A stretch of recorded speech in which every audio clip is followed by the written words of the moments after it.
আসসালামু আলাইকুম। আমি যদি আমার পিক্সেল ল্যাব সুপার প্রিমিয়াম অ্যাপটি ওপেন করার পর উপরে দেখেন একটি 3 ডট মেনু আছে। এটাতে ক্লিক করি। এরপর ইউজ ইমেজ ফ্রম গ্যালারি এটাতে ক্লিক করার পর আমার গ্যালারি শো হবে। ওখান থেকে যদি আমি একটি ইমেজ সিলেক্ট করি, ইমেজ সিলেক্ট করার পর উপরে দেখেন একবারে উপরে একটি চেকবক্স আছে। তো এই চেকবক্সটি আমার অ্যাপে কিন্তু এটা হলুদ কালারের। আপনাদের অ্যাপে এটা কি কালারের একটু কমেন্ট করে জানাবেন।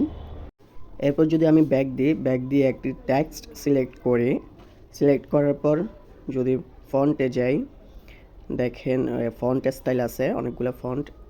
তো এই ফন্টের ভিতরে মাই ফন্টস লেখা আছে।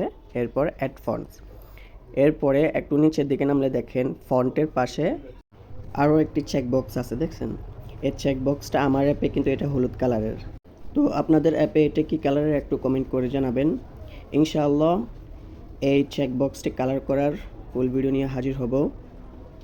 দেখা হবে এই চেকবক্সটি কালার করার ফুল টিউটোরিয়ালে।